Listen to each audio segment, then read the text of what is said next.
राम राम भाई। आप सबको पता है कि राजस्थान के पूर्वी हिस्से में पानी की कितनी किल्लत है। जब हमने ये बात उठाई है, पिछले करीब एक साल से हम लोग इस पे चिल्ला रहे हैं और लोग बाग तो पता नहीं कितने सालों से इस पे चिल्ला रहे हैं, कुछ कार्य नहीं हो रहा। आज सुबह मैंने जब पत्रिका अखबार पढ़ा और उसमें ये देखा कि जल शक्ति मंत्रालय ने ये कहा है किसी एक अमुक प्रश्न के ऊपर लोकसभा में, गजेंद्र सिंह शेखावत जी ने कहा कि उनको को टेक्नो फाइनेंशियल कोई फिजिबिलिटी रिपोर्ट नहीं मिली है और उसकी वजह से वो लोग काम नहीं कर पा रहे हैं eastern river canal project ERCP के ऊपर। तो मैं दंग रह गया। मुझे ये बताओ कि ये राज्य और सरकार की लड़ाई में हमारे पूर्वी राजस्थान के लोग प्यासे क्यों मरे? जो लोग पूर्वी राजस्थान से हैं वो राजस्थान राज्य के तो हैं ही, लेकिन भारत के भी तो नागरिक हैं। और जल शक्ति मंत्रालय का कोई जिम्मेदारी नहीं बनती इनके ऊपर। बस ये कहना कि राज्य सरकार से हमारे पास आया नहीं तो हम इस पर कुछ नहीं करेंगे, ये तो वही वाली बात हो गई कि किसी के घर में बेटा हो और वो होमवर्क ना करे। अगर होमवर्क नहीं करा तो ठीक है, मत करो होमवर्क, फिर जब एग्जाम में फेल हो जाएगा फिर बोलेंगे बेटा तो फेल हो गया। हम तो प्यासे मर रहे हैं साहब। होमवर्क आप अगर राज्य सरकार अपना होमवर्क नहीं कर रही तो फिर जल शक्ति मंत्रालय कर क्या रहा है? उनसे काम क्यों नहीं करवाते? आप डेलीगेशन करके मंगवाते क्यों नहीं? हम लोग तो प्यासे मर रहे हैं और आपको सुध ही नहीं। आपको समझ में नहीं आ रहा हम क्या कह रहे हैं। हम इतने दिनों से कह रहे हैं कि ईस्टर्न रिवर कैनाल प्रोजेक्ट आप उसको चालू करें। 2017 में चालू होने वाली चीज आज तक उसकी शुरुआत नहीं हुई है और आप इसको राज्य और केंद्र के चक्कर में लड़ा रहे हो। आपका मंत्रालय जो है, आपसे हाथ जोड़ के निवेदन है, पानी देने वाला मंत्रालय है, हमें प्यासे मत मारो। शेखावत साहब, आपसे हाथ जोड़ की विनती है, एक बार पूर्वी राजस्थान में कदम तो रखिए। 2 साल हो गए आपको देखे हुए।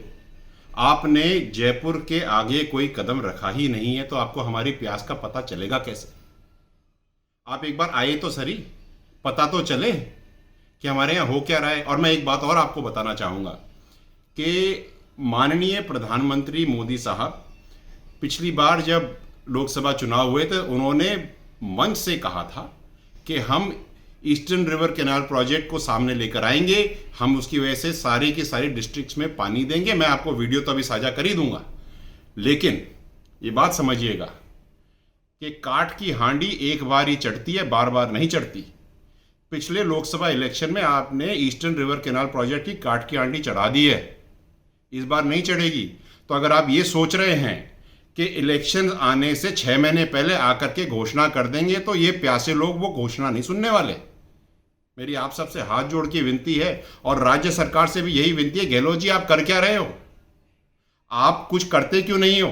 अगर सेंटर काम नहीं कर रहा है, आपको पानी नहीं दे रहा है, तो क्या सारा का सारा पानी का जिम्मा जोधपुर में ही है? हमारे पूर्वी राजस्थान के लोग प्यासे नहीं मर रहे? आपको उनकी प्यास नहीं दिखाई दे रही? या आपको केवल छोटे छोटे नेताओं के बड़े बड़े भाषणों की पांचना डैम की प्यास सुनाई देती है? आपको 4 लोकसभा क्षेत्र, 12 विधानसभा क्षेत्र और 2500 गांव के लोगों की प्यास नहीं सुनाई दे रही? फिर आप बोलोगे हमको कि विजय तू उल्टी सीधी बातें करता है। मैं उल्टी सीधी बातें नहीं, बिल्कुल सीधी सीधी बात कर रहा हूं आपसे। और आप मेरी बात सुन लीजिए ध्यान से। आपको जो राज्य सरकार है और केंद्र सरकार के मैं हाथ जोड़ता हूं कि पानी दे दो साहब।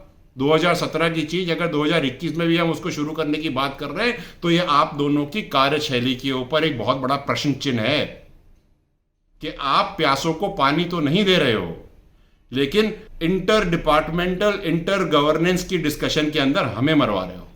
हम प्यासे नहीं मरेंगे साहब, ये बात आप ध्यान से सुन लें। मेरी हाथ जोड़ की विनती है मोदी जी से, गजेंद्र सिंह शेखावत जी से, गहलोत जी से कि ये गुट्टा गुट्टी वाला जो गेम है ना राजस्थान सरकार का और सेंटर की तरफ से, इसको बंद करें। दोनों एक बार बैठ करके एक कुर्सी पे बैठ करके बात कर लें, बात करके पानी दे दें। उसमें इतनी बड़ी बात क्या है? बहुत आसान है कहना कि मुझे मिला नहीं। क्या ये मुश्किल है कि जाकर के बात कर लो? जयपुर तो आप आते ही हो शेखावत जी, एक बार आप गहलोत जी से बात कर लो ना। अपन तो सब घर के ही आदमी हैं, राजस्थान के ही हैं, किसी बाहर के थोड़े ही हैं। मैं आपको मोदी जी का वीडियो जरूर दिखाऊंगा जिससे कि आपको पता पड़े कि काठ की हांडी कौन सी है जो दूसरी बार नहीं चढ़ेगी। है कि राजस्थान में पूर्वी राजस्थान नहर परियोजना की मांग काफी समय से उठ रही थी। चंबल बेसिन की नदियों पर आधारित इस परियोजना से राजस्थान की 2 लाख हेक्टेयर से ज्यादा जमीन को सिंचाई की सुविधा मिलेगी। इतना ही नहीं, इस परियोजना से अजमेर, जयपुर, दौसा, करौली, सवाई माधोपुर, झालावाड़, बांरा, कोटा, बूंदी, टोंक, अलवर, भरतपुर और धौलपुर यानी 13 जिलों में रहने वाली राजस्थान की 40% जनता को पीने का मीठा पानी भी मिलेगा। राजेंद्र जी, आप एक बार पूर्वी राजस्थान आकर के देखिए। यहाँ पर पानी की किल्लत की वजह से बच्चे मंदबुद्धि पैदा हो रहे हैं। फ्लोराइड की वजह से पानी इतना कम हो गया है कि पानी धरातल में घुस चुका है और फ्लोराइड पॉइजनिंग हो रही है। औरतें बांझ हो रही हैं, मर्द नपुंसक हो रहे हैं, खेत बंजर हो रहे हैं क्योंकि उस पानी से सिंचाई नहीं हो सकती।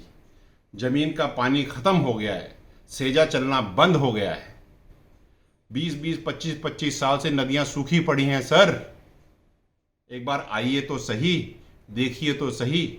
अभी दिखाऊंगा आपको एक वीडियो जहां पर डांग क्षेत्र के लोग हरा पानी पी रहे हैं 74 साल से।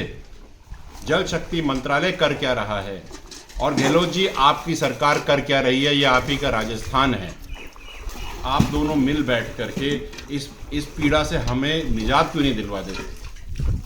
आपसे हाथ जोड़ के विनती है। मैं नहीं चाहता कि जिस तरह से मैं देख रहा हूं 10-10 साल के बच्चे आर्थराइटिस के शिकार हो रहे हैं फ्लोराइड की वजह से। क्या हालत हो रही है।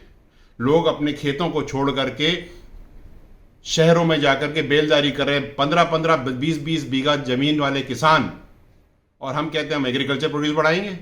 एग्रीकल्चर प्रोड्यूस तो तब बढ़ेगी ना साहब जब एग्रीकल्चर करने का किसान वहां खड़ा होगा।